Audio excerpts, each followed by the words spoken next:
Bonjour et bienvenue dans For God's Glory, votre émission préférée. Aujourd'hui, dans ce programme, nous aurons à parler d'un sujet, une question qui intéresse la plupart des jeunes chrétiens. Et nous avons l'honneur aujourd'hui, nous sommes avec le serviteur de Dieu, c'est un grand pasteur, c'est le pasteur responsable de l'église La Borne Missionary Center. Nous avons vraiment ce plaisir de vous les présenter aujourd'hui et nous savons que dans cette émission, nous serons vraiment bénis et édifiés avec le pasteur Jonas. Pasteur Jonas, bonjour. Bonjour. C'est pour nous un honneur, c'est vraiment un privilège de vous savoir parmi nous aujourd'hui dans l'émission For God's Glory. Pasteur, est-ce qu'avant de commencer, vous pouvez prier pour nous? Seigneur Dieu d'Israël, nous te célébrons pour ces instants. Toi qui fais chaque chose bonne en son temps, nous te prions de permettre que, Seigneur, en ces instants, nous soyons ici présents avec ta servante Solange, Seigneur, et tout le reste qui nous accompagne, de parler de ta part. Nous prions également pour tous ceux qui nous suivront au loin, que ta main, ta grâce, Seigneur, non seulement qu'ils écoutent ce que nous allons dire, mais nous espérons qu'ils soient transformés par ce que nous allons faire en ce lieu. Bénis, Seigneur, cette équipe. Nous t'avons ainsi prié au nom de Jésus. Amen. Amen. Pasteur Jonas, dans la Bible, il y a plusieurs personnes. Samson a épousé une Philistine. Moïse a épousé une Éthiopienne. Il y a aussi, je crois, un autre prophète qui a épousé une prostituée. Et c'est Dieu qui avait permis qu'ils épousent ces personnes-là qui n'étaient pas dans l'alliance à l'époque. Aujourd'hui, dans ce programme, nous allons parler de la question que la plupart des jeunes se posent. Est-ce qu'un chrétien peut épouser un non-chrétien? Mais avant de commencer, je crois que nous devons d'abord comprendre qu'est-ce que le mariage. Est-ce que vous pouvez définir en quelques mots le mariage pour que nous puissions bien décortiquer notre thème? Merci, Madame Solange. Pour ceux qui nous suivent, je m'appelle pasteur Jonas Ikimabalo de l'église La Borne Missionary Center, et ceux qui nous suivent peut-être peuvent dire mais c'est où? C'est en Ouganda et précisément à Kampala. Oui. J'aimerais préciser pour dire je suis content que nous puissions aborder avec vous ce thème combien important dans nos églises. Oui. Nos frères et sœurs, j'en connais plusieurs qui ont soit abandonné la foi à cause du mariage, soit encore parce que le temps a traîné et ils sont allés épouser, entre guillemets, n'importe qui. Alors, ce matin, vous m'avez fait le réel plaisir de parler sur le mariage entre les chrétiens et les non-chrétiens. Est-ce possible?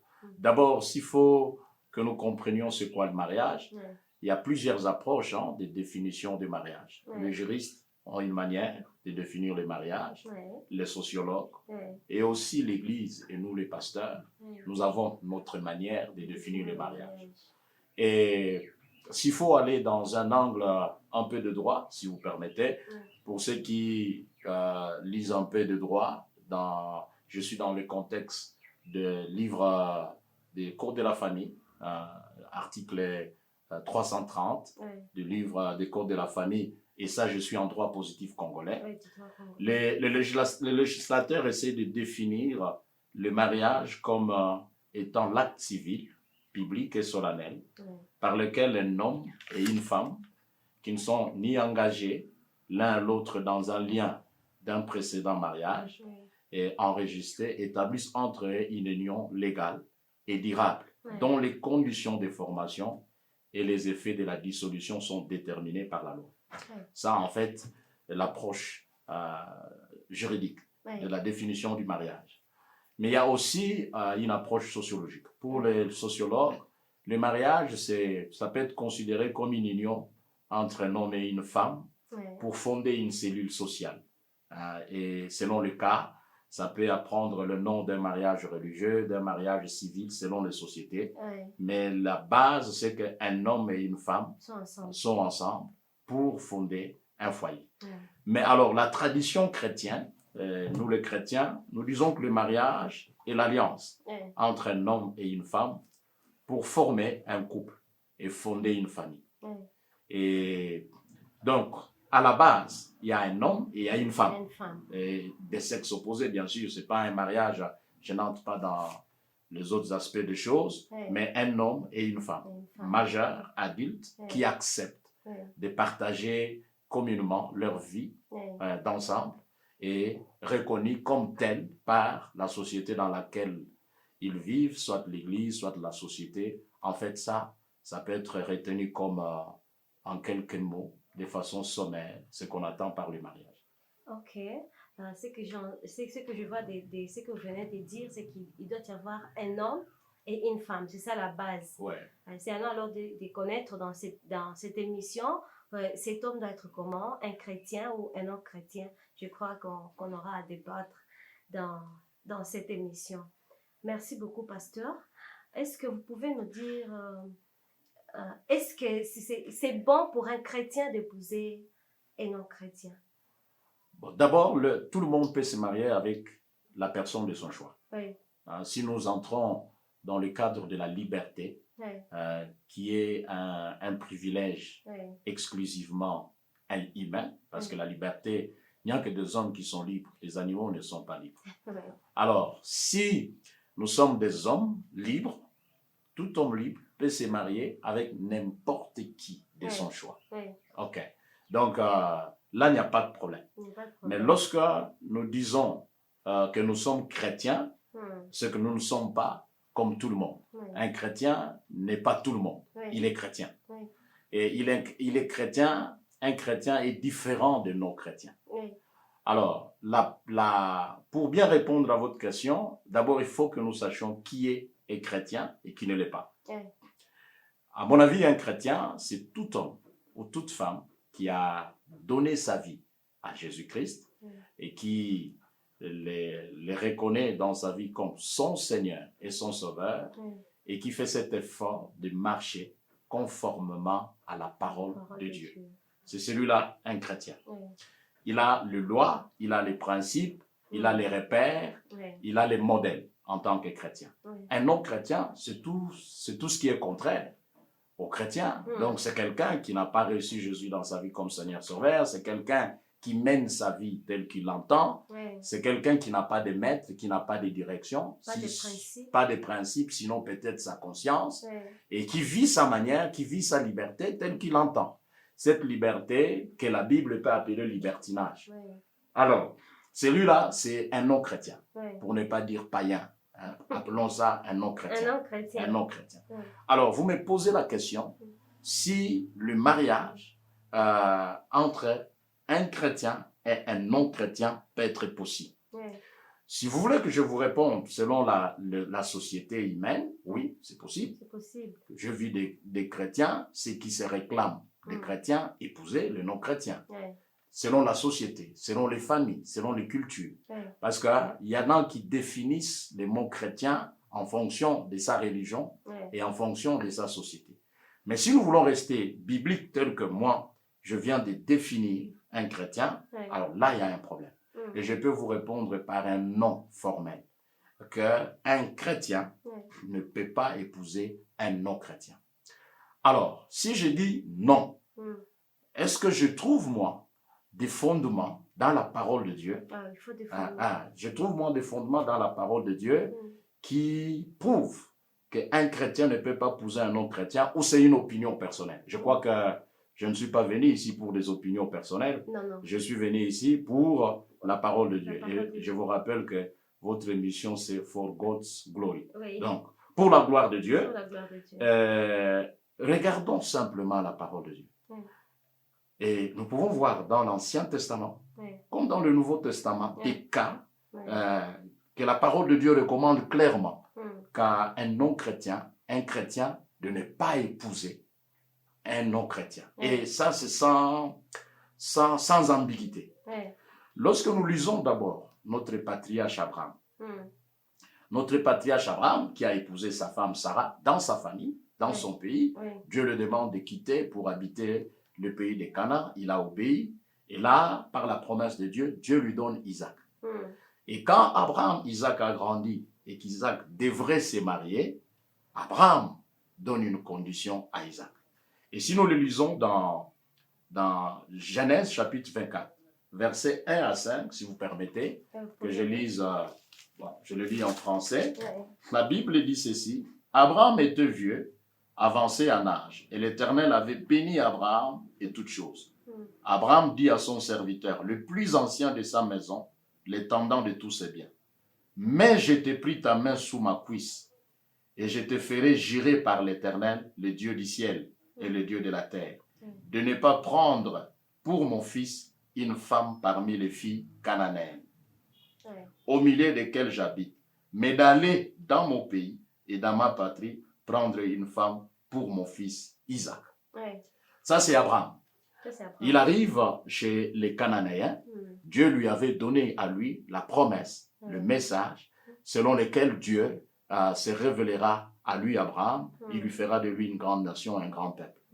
Et quand son fils Abraham, son fils Isaac grandit, Abraham fait jurer son serviteur Eliezer que tu ne prendras pas pour mon fils une femme parmi les Cananéens, les filles cananéennes. Parce que ces filles avaient des mœurs qui étaient totalement différentes de Dieu qu'elle adoré et que le principe que Dieu lui avait donné.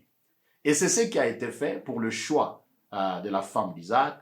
Il est rentré dans la maison de son père pour aller choisir Rebecca. Nous allons voir prophétiquement qu'est-ce que ça veut dire pour nous dans le temps de l'Église.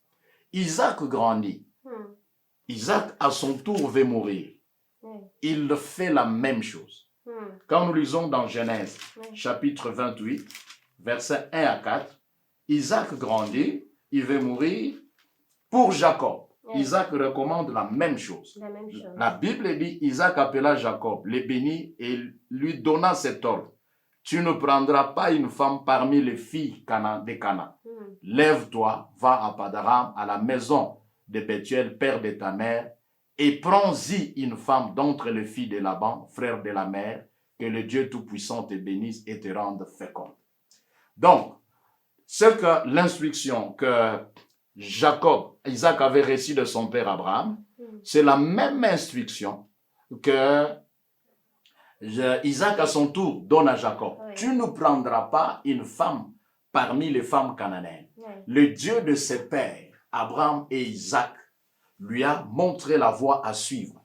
Et Abraham, dans le contexte, il dit à Eliezer, tu jures au nom de l'Éternel que tu ne prendras pas une femme parmi les femmes cananéennes. Et c'est ce qui a été fait.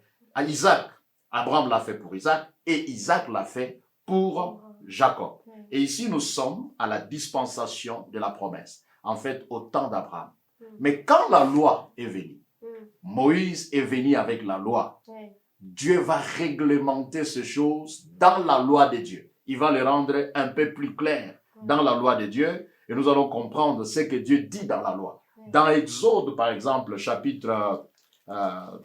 Exode chapitre 34, versets 15 à 16, nous allons voir que ce que Dieu dit, 34, 15 à 16, il le met dans la loi. Ça devient explicite. Ça devient une loi. Ça devient une loi. Et je suis content de parler à une juriste. Ça devient une loi. Il dit ceci dans Exode 34, 15 à 16. Garde-toi de faire alliance avec les habitants du pays, de peur que se prostituant à leur Dieu et leur offrant des sacrifices, ils t'invitent et que tu manges de leurs victimes.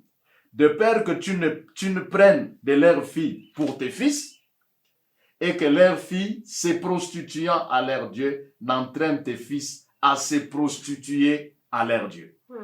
Ça, c'est dans Exode 34, 15 à 16. Et Deutéronome les reprend très bien. Deutéronome 7, versets 1 à 4. C'est très clair dans la loi. Deutéronome 7. La Bible dit ceci: lorsque l'Éternel ton Dieu te fera entrer dans le pays dont tu vas prendre possession et qu'il chassera devant toi beaucoup de nations, les Étiens, les Gérésiens, les Amoréens, les Cananéens, les Phérésiens, les Éviens, les Jébusiens, 7 nations plus nombreuses et plus puissantes que toi, lorsque ton éternel Dieu t'aura livré et que tu auras bâti, tu les dévoueras par interdit, tu les traiteras point d'alliance avec elles et tu leur feras point grâce. Tu ne contracteras point de mariage avec ce peuple. Tu ne contracteras point de mariage avec ce peuple, tu ne donneras point tes filles à leurs fils et tu ne prendras point leurs filles pour tes fils.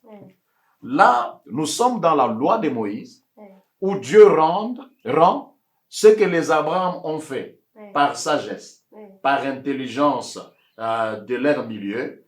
Dieu rend ça formel. Dieu rend ça formel. Tu ne prendras pas. Et tu en commençant, tu as dit, Abraham a pris Séphora, Moïse a pris sa femme qui était une Éthiopienne, qui était une... Il n'était pas dans l'alliance. Il n'était pas dans l'alliance, qui n'était pas le Dieu juste, qui ne servait pas les dieux justes. C'était au regard de ce que nous disons un non-chrétien. Prenons ça comme ça, comme une païenne. Mais quand Moïse a pris l'Éthiopienne, ce n'était pas encore la loi. Quand est-ce que Moïse reçoit la loi? Moïse reçoit la loi au mont Sinaï.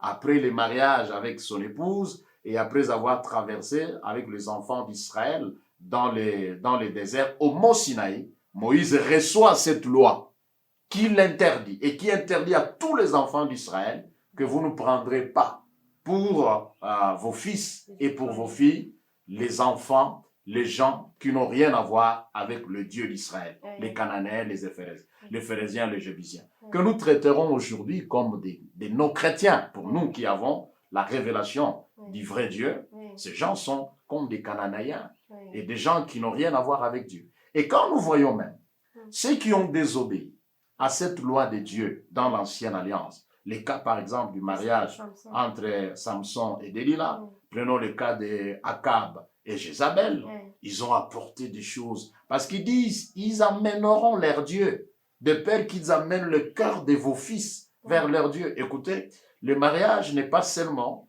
une relation physique, sociale, culturelle. Il y a au-delà de ça une portée spirituelle. J'amène mon Dieu et tu amènes ton Dieu. Le Dieu fort influencera le Dieu faible. Et ici, ne parlez pas en termes de Dieu fort et Dieu faible. La personne forte influencera la personne faible.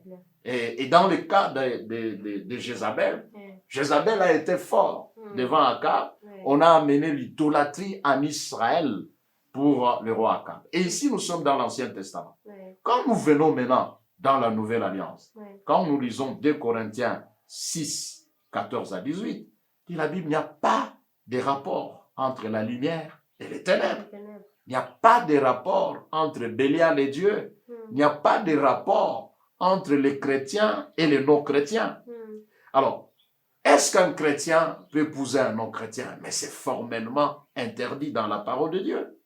Au regard de tous les arguments que je donne, à moins que quelqu'un puisse être de mauvaise foi par rapport à tout ce que je viens de dire, je ne vois pas comment un chrétien vrai, né de nouveau, lumière, va se mêler à un homme ou une fille ténèbres.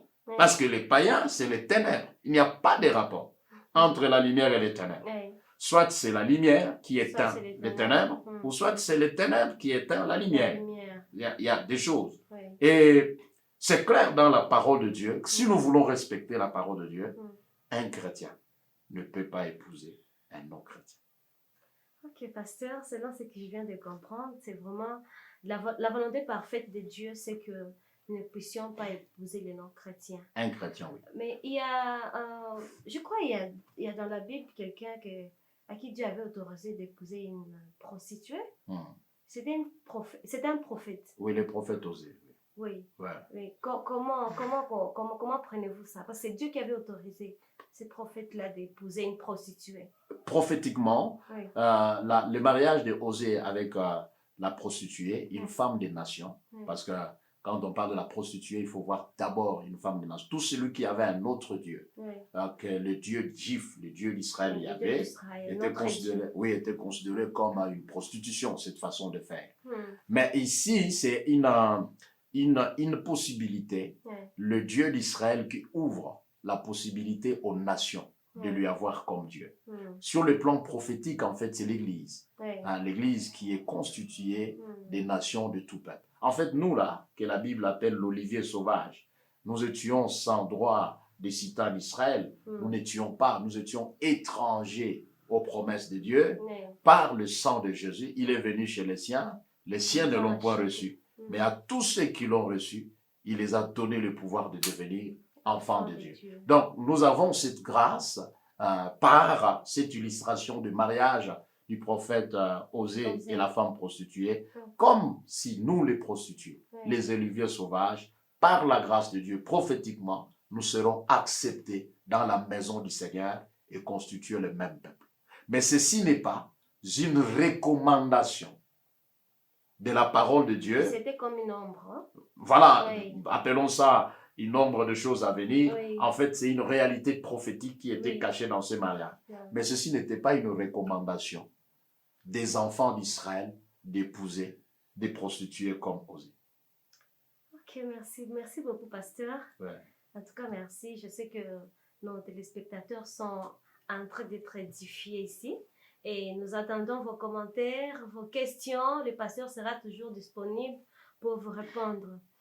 Pasteur Jonas, est-ce que la volonté de Dieu, ce n'est pas que nous puissions nous approcher des païens afin de montrer la lumière que nous avons? Est-ce que Dieu veut que nous puissions vraiment nous écarter des païens ou il veut que nous puissions nous approcher d'eux? Parce qu'on peut s'approcher des païens d'une manière ou d'une autre, même par voie de mariage. Tu peux t'approcher d'un païen afin de lui montrer la lumière qui est en toi. Il ne faut pas confondre les choses, Madame Solange. Oui. Le Dieu, Oui. Les chrétiens, nous sommes chrétiens dans un monde, Oui. dans ce monde impur. Oui. Et d'abord aussi, la Bible dit que nous sommes la lumière du monde. La lumière n'a sa raison d'être qu'en éclairant les ténèbres. Là où il n'y a pas de ténèbres, la lumière n'a pas sa raison d'être. Si les chrétiens sont chrétiens, c'est parce qu'ils ont en face d'eux des païens. Les païens nous définissent. Oui. S'il n'y a pas de païens, la définition du chrétien n'aura pas son sens. Oui. C'est en regardant les païens qu'on définit les chrétiens, c'est en regardant les chrétiens qu'on définit les païens.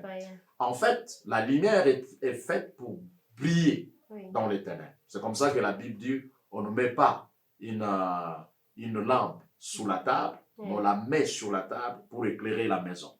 La Bible dit, nous sommes des villes situées sur la montagne et que tout le monde doit voir. En tant que lumière, nous devons aller là où il y a les ténèbres pour éclairer les ténèbres. En tant que sel de la terre, le sel de la terre, le rôle du sel est d'éviter la pourriture. Le monde est pourri. Le monde est dans l'abomination. Le monde est dans le mal. Notre rôle à nous, chrétiens, c'est d'entrer dans ce monde où il y a le mal, afin de leur amener le sel pour préserver de la pourriture. C'est ce qui comprend ce que Paul disait, que parmi les Juifs, je me faisais Juif, et parmi les Grecs, je me faisais Grec. Ok, ça c'est pour le salut des païens. Mais l'alliance du mariage, c'est une alliance qui est régie par la loi de Dieu. C'est pas une histoire qui ne fait pas l'objet de la législation de Dieu. Pour que quelqu'un, un chrétien, dise, bon, écoute, je peux prendre un païen dans le but de le faire convertir. Alors il est le Saint-Esprit. Hein? C'est le Saint-Esprit qui convainc de jugement, de justice et de péché. Donc, même l'homme, en dehors de la volonté de l'homme de s'approcher de Dieu, il y a la puissance de Dieu pour amener l'homme à la conversion. L'homme lui-même ne peut pas se dire, je me convertis. Tu peux certainement te décider d'arrêter certaines choses et ça marche. Mais tu ne sauras pas arrêter tout. On ne se donne pas les saluts. On ne se donne pas les saluts, on les reçoit. Le salut, c'est un don. C'est une grâce. Voilà, c'est un don que nous recevons de Dieu. C'est un don que nous recevons. Notre responsabilité, quand Dieu donne, nous tendons nos mains pour recevoir. Mais quelqu'un ne peut pas dire lui-même, moi je vais me convertir, je vais être sauvé. Non, ça ne se passe pas comme ça. Et le mariage n'est pas la stratégie de Dieu pour amener le converti, les non-convertis en Christ. La stratégie de Dieu, c'est le moyen de la prédication de la parole. Oui. Les païens se convertissent en écoutant la prédication de la parole. Oui. C'est en écoutant la prédication de la parole qu'un païen peut se convertir. Mais, dire que moi, je vais le faire convertir, j'ai des cas. J'ai des cas, personnellement, en tant que pasteur, nous avons déjà reçu chez nous quelqu'un qui était d'une certaine religion, qui a aimé une fille dans l'église, et la fille a accepté, le monsieur a accepté de venir à l'église, de se convertir. Il a suivi les enseignements des baptêmes, les affermissements, nous l'avons baptisé, et pour nous, c'était comme un exemple de quelqu'un qui a aimé sa femme au point de suivre son Dieu. Gloire à Dieu. Ah ouais. Alors, on les a bénis, ils sont allés chez eux. Une semaine après, ils disent, bon, écoute, désormais aujourd'hui, je ne vais plus voir les gens de votre église ici. J'étais marié, c'est fini, c'est moi qui fais la loi. Il était d'une certaine religion et nous n'avons plus foulé les pieds chez cette sœur jusqu'à ce que je ne sais pas qu'est-ce qu'elle est devenue aujourd'hui. Alors, quand un homme tient une femme ou une femme tient un mari, les gens peuvent toujours se donner certains privilèges ou certains devoirs, mais la suite, c'est catastrophique. Donc, des cas comme ça ne m'encouragent pas à encourager quelqu'un à dire, bon, je vais le convertir, je vais l'amener, moi je suis homme, lui une femme, il va me suivre là où je suis. L'homme ne convertit pas la femme, c'est le Saint-Esprit qui convertit. Alors là, c'est vraiment une question très complexe parce que quelqu'un peut te dire que non, voilà, je suis converti, poussé par ces sentiments-là amoureux, parce que nous savons tous que l'une des bases d'un mariage, c'est d'abord l'amour. Alors la personne est vraiment fou amoureux de la sœur ou fou amoureuse de l'homme. Et la sœur ou le frère est en train de dire, non, voilà, je suis vraiment convertie, je vais tout laisser, je vais suivre ton Dieu va devenir mon Dieu, et tout, voilà. Est-ce que c'est vraiment, je sais pas, ça paraît vraiment difficile. Qu'est-ce que vous pouvez conseiller à ces jeunes-là qui sont à pareille circonstance? Il y a quelqu'un qui est en train de lui dire, non, voilà, j'ai déjà suivi ton Dieu, je suis déjà convaincu, je vais me faire baptiser. D'ailleurs, il est même déjà baptisé, ils sont déjà dans ce processus-là de mariage. Mais il savait qu'avant, avant cette personne-là n'était pas convertie, il n'était pas chrétien. Mais c'est du coup parce que la fille ou le garçon a essayé d'évangéliser et son fiancé ou sa fiancée a accepté Jésus. Est-ce qu'il y a quelque chose à douter? Est-ce qu'on peut douter de cette conversion? Bon, regarde, c'est comme ça que je vous dis, les méthodes bibliques sont claires et que les méthodes bibliques ne doivent pas être changées par des stratégies humaines. Les stratégies humaines peuvent marcher pour un temps, mais dans la suite, ça va se compliquer. C'est comme aujourd'hui, il y a des églises qui apportent les gens à manger, à boire, tout ça pour que les gens viennent. Venez, et chaque après-culte, il y aura à manger. Les gens vont pour la nourriture, pour manger. Jésus lui-même a dit aux gens qui l'ont suivi dans le désert, que vous m'avez suivi, non pas parce que vous avez besoin de moi, mais parce que vous avez mangé et parce que vous avez bu. Vous voyez que les motivations pour suivre Dieu peuvent être diverses. Et dans le contexte de ces gens, ils ont mangé. Vous pouvez apporter la nourriture à toute la ville de Kampala et tout le monde peut venir chez vous pour manger, mais vous convertir quelqu'un, ce n'est pas votre affaire. Convertir quelqu'un, c'est l'affaire de Dieu et du Saint-Esprit pour que la personne devienne chrétienne. Mais alors, est-ce que j'ai déjà vu des cas? Si, j'ai déjà vu des cas. Une sœur qui était d'une certaine religion, et le frère l'a aimée, et par la suite, il l'a gagnée à Jésus. Elle est venue à l'église, elle s'est fait baptiser. On a organisé le mariage, et jusqu'à ce jour, la sœur évolue dans la voie chrétienne. Elle est chrétienne. Oui. Ok, j'ai vu des cas comme ça. Oui. Ces cas ici, c'est 1% sur 1%. Pas même 20%. Non, prenons même, allons-y même 20%. Oui. C'est 20% sur les 100% des cas qui sont venus comme ça. Oui. Parce qu'il n'a pas rencontré véritablement Jésus, mais c'est parce qu'on l'a proposé le mariage. Et si le mariage ne marche pas, mais vous n'attendez pas que vous aurez une telle sœur à l'église ou un tel frère, parce que ce qu'il a suivi, ce n'était pas Christ. Ce qu'il a suivi, c'est une femme. Ce qu'il a suivi, c'est un homme. Et si avec cet homme, les choses ne marchent pas, bah, c'est fini. C'est pas Christ. C'est pas pour Christ qu'il est venu. Alors, je dis que ce genre de choses peuvent marcher. Ça peut être une voie par laquelle Dieu peut utiliser une personne à venir à Christ. La première chose dit, bon, il doit reconnaître qu'il avait mal agi, qu'il avait péché d'entrer dans ses mariages. Ok, mais il est déjà là-dedans. Ah, il est déjà là-dedans. Bon, dans le contexte où les religions diffèrent, ça devient quand même un problème. Quand même un problème pour que la sœur s'y prenne correctement ou le frère. Parce que si vous avez épousé quelqu'un d'une religion diamétralement opposée à vous, c'est déjà un problème. Et comme votre amour vous avez amené à accepter cette personne, que je crois que l'amour vous donnera la capacité de la supporter. Je pense, hein? L'amour vous donnera la capacité de la supporter. Je crois aussi que si vous étiez véritablement chrétien et que c'est la personne en face de vous qui a des problèmes, la responsabilité est plus exigée à celui qui est chrétien. C'est-à-dire, celui qui est chrétien est appelé à mener une vie, avoir un comportement tel que celui qui est en face de lui sente que celui-là, ma femme ou mon mari, le Dieu qu'il prie, le Dieu qu'elle sert, semble être véritablement un vrai Dieu que ce que moi, je semble partager. Il faut que par votre comportement, votre manière de faire, que vous soyez capable de dire, est-ce que tu ne peux pas me suivre comme un exemple?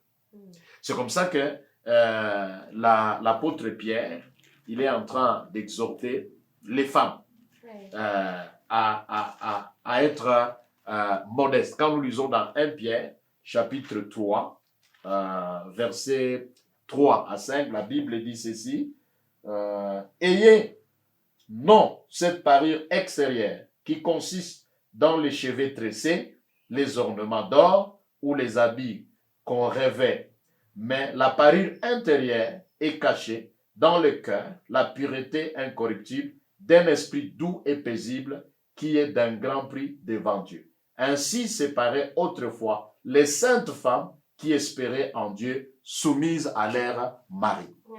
Si, prenons, que ce soit une femme, que ce soit un homme, prenons ça, la Bible parle là dans le contexte des femmes.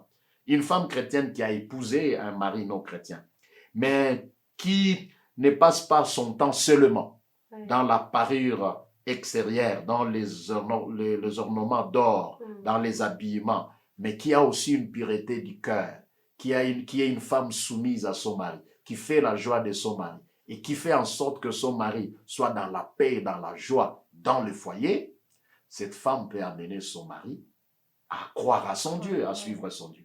D'ailleurs, en tant que pasteur, et ça je vous le dis, je préfère dans mon église une femme qui vient seule, sans son mari, qu'un mari qui vient seul sans sa femme. Pour la simple raison, les femmes qui viennent seules, c'est-à-dire leurs maris les auront autorisés de venir dans l'église. C'est déjà une grâce. C'est déjà quelque chose de bien. Et les maris finissent par suivre leurs femmes. Amen. La plupart des hommes que nous avons eus dans nos églises ont suivi leurs femmes. En fait, les hommes aiment leurs femmes.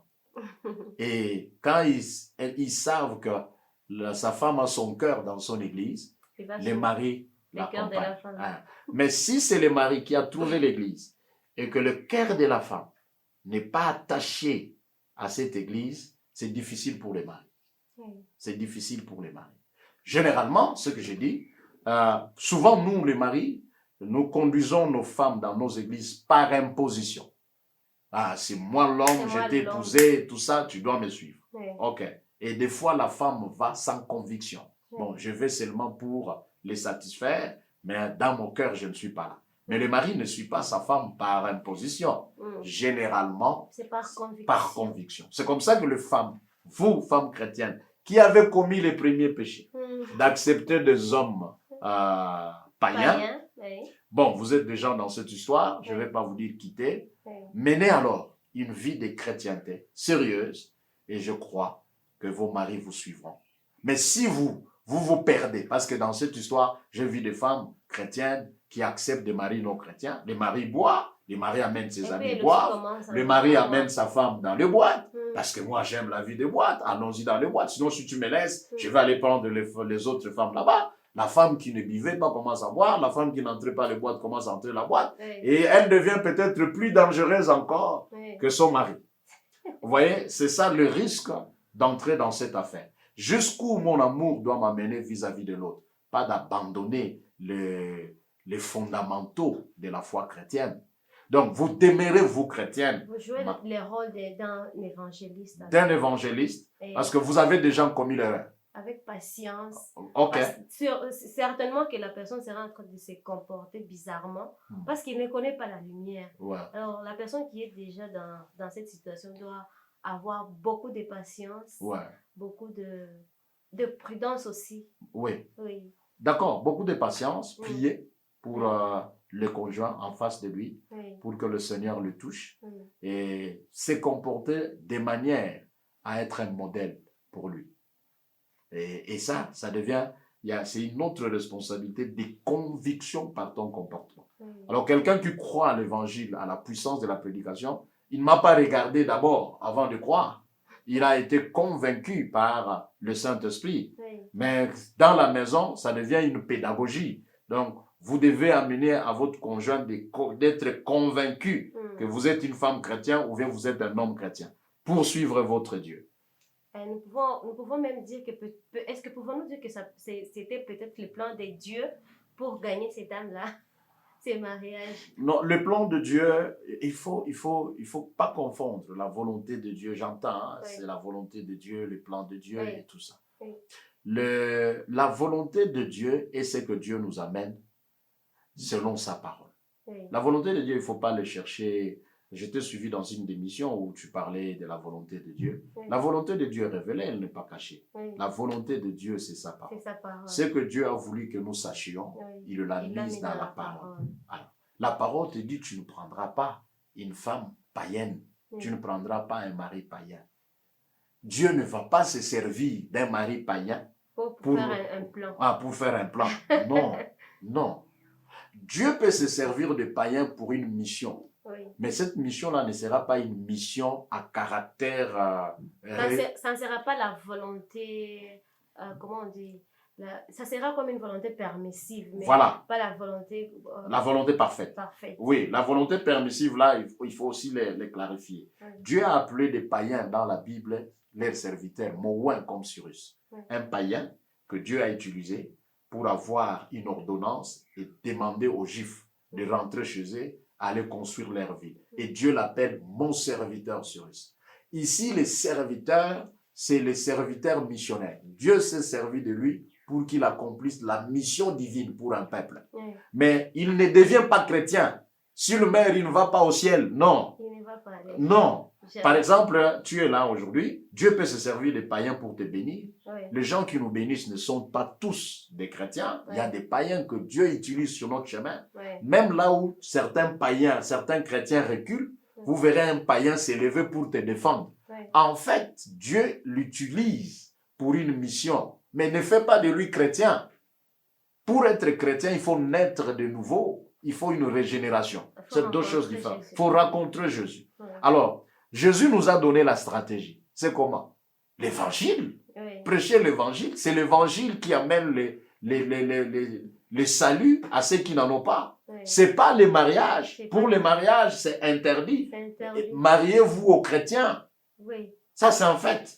Ne pas se marier à un chrétien, c'est un péché. C'est un péché. Il ne faut pas se voiler la face. Ce n'est pas même à discuter. Non, ce n'est pas à discuter. Il n'y a pas de rapport entre la lumière et les ténèbres. Il n'y a pas de rapport entre Bélial et Dieu. Il n'y a pas de rapport entre le royaume de Dieu et le royaume de Satan. Les païens sont dans le royaume de Satan et ils sont agents de Satan. Ça, il faut le dire. Dans le royaume de Satan, vous avez les démons, vous avez les païens. Dans le royaume de Dieu, vous avez les anges, vous avez les chrétiens. Oui. Donc, deux royaumes, il n'y a pas de commune mesure. Il n'y a pas de rapport entre les deux royaumes. Il n'y a pas de rapport entre la lumière et les ténèbres. Donc, mais maintenant, vous êtes déjà là-bas, dans ce que vous avez fait. Alors, je vous conseille de demeurer chrétien, d'être soumis à votre mari, même quand tu es païen, et parce que vous l'avez accepté comme païen. Il ne faut pas dire, oh, c'est un païen. Non, vous l'avez accepté comme tel. Obéissez à lui. N'ayez pas seulement de la parure extérieure, mais ayez de la parure intérieure. Soyez véritablement chrétien. J'ai dit une présomption, mais une garantie, il faut voir. Parce que la chrétienté est une base. Vous êtes tous dans la même famille. Et vous avez tous les mêmes repères, le même loi, le même principe. Vous avez tous le même roi dans ce royaume qui est Jésus-Christ.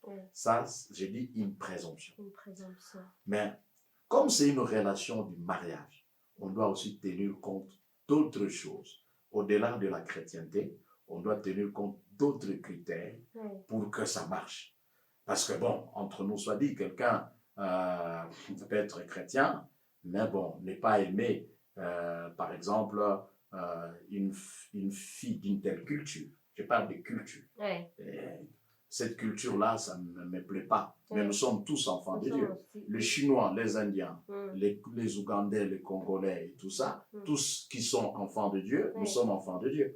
Mais une culture peut me plaire ou ne pas me plaire. Alors, forcément. Donc, ça peut faire en sorte que chrétiens nous le sommes, mais nous ne pouvons pas nous marier parce que nous avons des cultures pratiquement un peu diamétralement opposées qui me dérangent. En fait, c'est pourquoi, au-delà du fait d'être chrétien, il y a d'autres choses pour lesquelles il faut tenir compte. D'abord, il faut être chrétien, il faut aimer la personne, ça c'est fondamental, c'est important, d'aimer la personne, de s'engager vis-à-vis de la personne et d'avoir la volonté de l'aimer. Parce qu'il y a aimer et avoir la volonté d'aimer. C'est deux choses différentes. Il y a des temps où l'amour bascule, mais la volonté d'aimer doit supplanter pour que les gens continuent dans un lien de mariage. Donc, il y a tout ça qui intervient pour la stabilité du mariage. Mais se marier entre chrétiens, c'est une présomption de réussir le mariage. Une présomption. Oui, pas forcément une garantie. Pas forcément. La nuance est claire. Le mariage est complexe. Hein? Oui, mais parce qu'il y a des chrétiens qui divorcent, il y a des hommes de Dieu même qui divorcent. Mais est-ce que c'est la volonté de Dieu? Non, ce n'est pas la volonté de Dieu. C'est aussi un péché. Divorcer. Oui, c'est un péché. Divorcer, alors, d'une part, de l'autre part, tout est question dans quelles conditions les gens se retrouvent dans les divorces. Bien que Dieu n'approuve jamais les divorces. Dieu n'approuve jamais les divorces. Mais maintenant, ceux qui entrent dans ces domaines des divorces, quelles en sont les conditions? Si c'est l'adultère de l'un des conjoints, j'ai dit de l'un des conjoints, je ne parle pas de l'adultère de la femme, je parle de l'adultère de l'un des conjoints. Et que l'autre pense qu'il est trahi par ses gestes, bon, et qu'il estime qu'il n'est pas en mesure de pardonner cette affaire, bon, il a toujours sa latitude. Mais le pardon vaut mieux que ne pas pardonner, vous savez. Et c'est comme ça que dans toutes les raisons, le divorce n'a pas sa raison d'être. Et la Bible nous dit qu'il ne doit pas se remarier. Oui, celui qui divorce dans les conditions autres que celles de l'infidélité de l'un des conjoints, la Bible dit qu'il demeure sans se marier.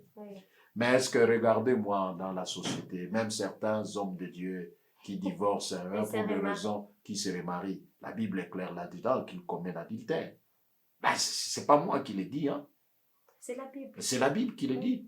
Que quelqu'un qui se remarie pour un motif autre que l'infidélité, la Bible dit qu'il commet l'adultère. Alors, ceux qui se remarient parce qu'il y avait cette cause d'adultère, ils sont alors autorisés de se remarier. Il y a une exception.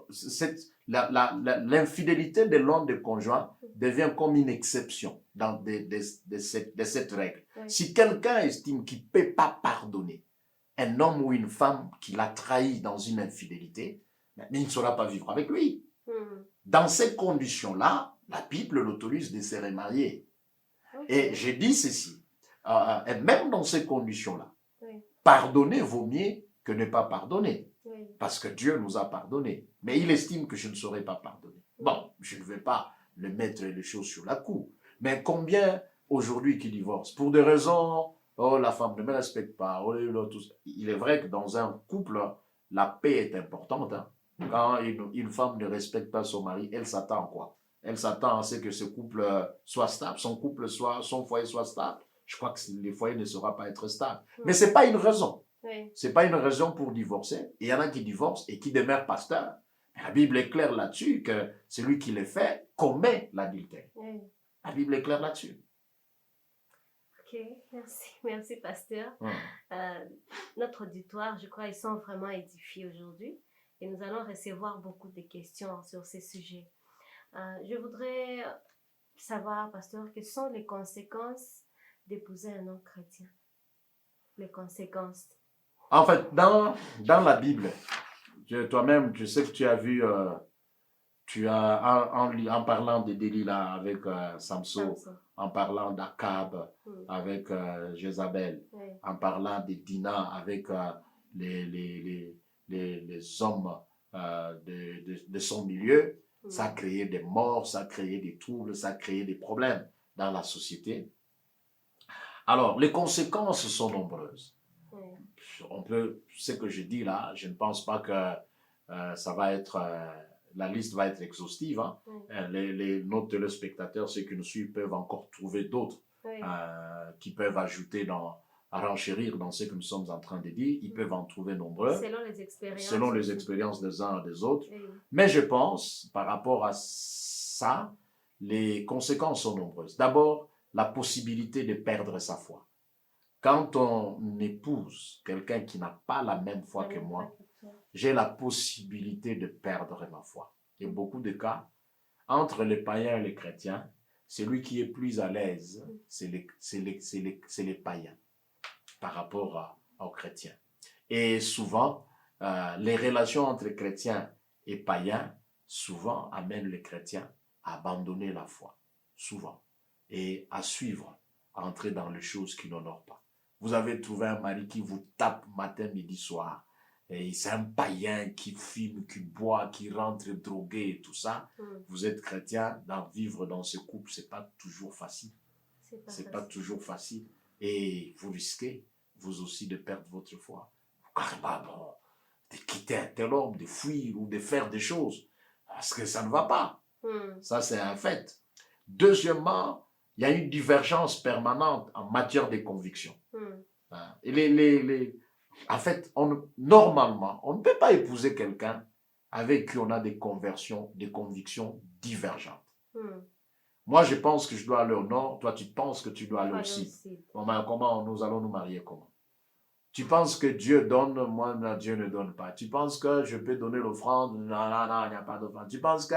Ça, c'est quelle vie nous allons vivre ensemble lorsque quelqu'un qui est véritablement chrétien et qui a des convictions chrétiennes fortes, qui ne peut pas céder, avec un mari qui est païen ou une femme païenne et qui a ses convictions à lui, ça va être des troubles tous les jours. Parce que ça, c'est une divergence des convictions, des foi, de l'un et de l'autre. Ça ne peut pas vous amener à la paix. Ça, c'est une chose. Troisièmement, il y a manque d'unité quant à l'éducation des enfants. Comment certaines choses, vous pensez qu'en tant que chrétien, nous ne pouvons pas les faire. On lui dit, bon, laissez-les faire, il n'y a pas de problème. Vous pensez que cette émission, les enfants ne peuvent pas regarder. Il dit, laissez-les faire, il n'y a pas de problème. Là, il y a un très sérieux problème dans la vie des couples et dans la manière de faire des choses. Et puis, on ne se comprendra pas. Vous allez à l'église, vous avez séminaire, on a terminé tard, on sort à 19h. Lui rentre à 16h, il est à la maison, et tu étais parti au culte, ça ne passe pas. Et donc, qu'est-ce qu'il faut faire? Vous restez, pendant ce temps, le cœur souffre, vous voulez bien aller servir, mais vous avez un mari qui n'accepte pas, parce que votre programme n'entre pas avec son programme. Il est dans une religion où il n'y a pas trop de programmes comme ça, des séminaires. Vous voyez, ça déjà, ça crée un très sérieux problème dans le foyer, dans l'harmonie même du couple. Il y a des choses que la Bible interdit, que lui te demande de faire, bon, et vice-versa. Donc ça, c'est un problème. Et quatrièmement, il y a une possibilité carrément d'une éventualité de divorce. Parce que bon, en tout cas, il est sur un chemin, moi je suis sur un autre chemin. Mais faire ça, je ne peux pas. Je te donne le cas, il y a un frère, mon frère a épousé une fille d'une certaine religion, il était dans nos églises, et la fille est d'une certaine religion, et dans la religion de la fille, quand l'enfant perd le sang ou tout ça, on n'ajoute pas le sang, on ne transfuse pas. Des religions comme ça, il y en a. Hein? Oui, il y en a, on ne transfuse pas. L'homme est médecin, je vous dis. Il est absent, et son fils a un problème de transfusion. L'homme dit, hé, amenez l'enfant au transfuse. Non, non, c'est pas biblique. Hein, tout ça, moi dans ma religion, j'entraîne. La femme a... Il préfère que l'enfant meure. Bon, qu'on recourt à d'autres solutions, mais pas celle. Lui ne veut pas pécher.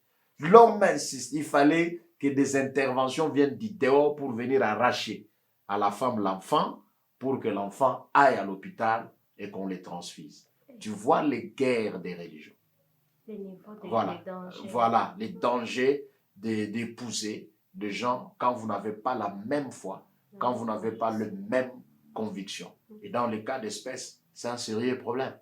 La femme pense qu'il peut danser la musique du monde, il peut prendre sa bière et tout ça. L'homme, ça le dérange. Dans la même maison, vous avez des CD de gospel, vous avez des CD de musique, oui, profane, bon, que vous appelez mondaine. Alors, celui-ci veut mettre, l'autre va mettre, quand il n'est pas là, on met, ça, et les enfants vont suivre quoi? C'est là, c'est ça, une confusion. Et donc, les conséquences sont plus négatives que des bonnes conséquences. Je ne vois pas. La seule conséquence positive, c'est qu'on a cessé d'être célibataire, si c'est une conséquence positive. Mais sinon, bon. D'abord, il faut que nos sœurs retiennent aussi, hein, et ça, il faut le savoir. Vous savez, Jésus a rencontré Marie de Magdala. Marie de Magdala était une femme qui a coûté cher pour Jésus. Et Marie de Magdala était dans la compagnie de Jésus. Marie de Magdala est morte. Elle est morte célibataire. Jésus n'a pas donné à Marie. Hein. Ce n'est pas tout le monde qui va se marier. Hein. Ce n'est pas une finalité. Non, ce n'est pas une finalité. Ce n'est pas un objectif de vie. Il y en a qui pensent que non, je dois me marier. Parce que la société lui a dit que si tu ne te maries pas, tu es inutile. C'est parce que l'Église lui a dit, une fille qui dépasse 30 ans, et vous voyez les pasteurs qui enseignent n'importe quoi. Non, tout le monde ne doit pas forcément se marier pour plaire à la société. On doit se marier parce qu'on est convaincu et parce que c'est le temps que Dieu m'a donné. Et donc la valeur d'un homme et d'une femme ne vient pas du mariage. Bien que le mariage soit important pour la société, dans le cadre de perpétrer la race humaine, le mariage est important, mais ce n'est pas un objectif de la vie. Le mariage n'est pas un objectif de la vie. Ouais. Le mariage n'est pas une finalité. Un chrétien peut-il épouser un autre chrétien? Nous venons de suivre le débat avec notre serviteur, le serviteur de Dieu, pasteur Jonas. Je sais que vous avez été nombreux à être édifiés. N'hésitez pas à poser des questions. Le serviteur de Dieu est disponible. Il pourra vous répondre. Si vous avez été édifiés, partagez avec vos amis, partagez avec les membres de vos familles, afin que nos jeunes puissent sortir de l'ignorance.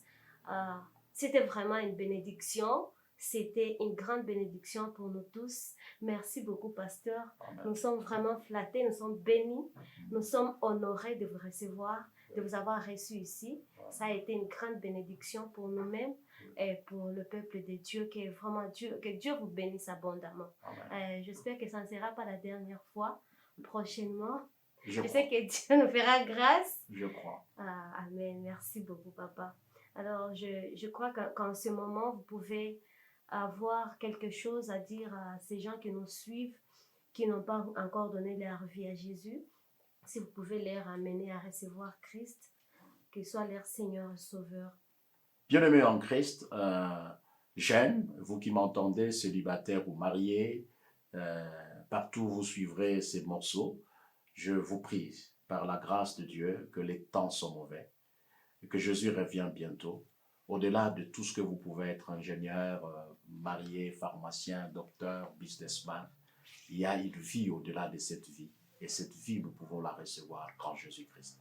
Je vous prie, si vous n'avez pas encore donné, vous n'avez pas encore réussi la vie de Dieu que Christ nous a donnée par sa mort à la croix, de la recevoir dans votre vie et de l'appeler dans votre vie comme Seigneur et Sauveur. Cette opportunité vous est donnée. Vous pouvez contacter l'émission comme une église de proximité où le nom de Jésus est célébré dans sa dignité, et donner votre vie à Jésus et continuer un programme de formation, et le Seigneur vous bénira. Merci. Que le Seigneur vous bénisse. Est-ce que vous pouvez l'amener à prononcer cette parole-là, Okay. Les amener à faire l'appel, Okay. qu'ils disent que non, je viens de recevoir Christ D'accord. comme mon Seigneur et Sauveur D'accord. en ce moment. D'accord. Et vous qui me suivez, qui avez été convaincus Oui. de ce que nous venons de dire, de la nécessité de donner votre vie en Jésus-Christ comme Seigneur et Sauveur, de partout où vous êtes, vous allez en union de prière et d'esprit, répétez avec moi ce que je vais dire. Et je vais prier aussi pour vous, pour que le Saint-Esprit vous éclaire et vous accompagne. Dites avec moi, Seigneur Jésus, je viens à toi. J'ai entendu ta parole. Selon qu'il est écrit, si tu confesses de ta bouche le Seigneur Jésus, et si tu crois dans ton cœur que Dieu l'a ressuscité des morts, tu es sauvé. Merci, Seigneur, de m'avoir sauvé, et aujourd'hui, je déclare haut et fort t'appartenir maintenant et pour toute l'éternité. Au nom de Jésus. Amen. Amen. Nous pouvons acclamer pour ces gens qui viennent de donner leur vie à Christ. Merci mon frère d'avoir accepté Jésus. Comme le pasteur vient de le dire, tu peux chercher une église de là où tu es, tu peux nous contacter, tu peux tout faire pour trouver une église où tu peux commencer à prier, et nous t'accueillons dans la grande famille des enfants de Dieu. Alors pasteur, tout ce que nous avons fait ici, nous l'avons fait. Nous l'avons fait for God's glory. For God's glory, pour la gloire de Dieu. Bye bye.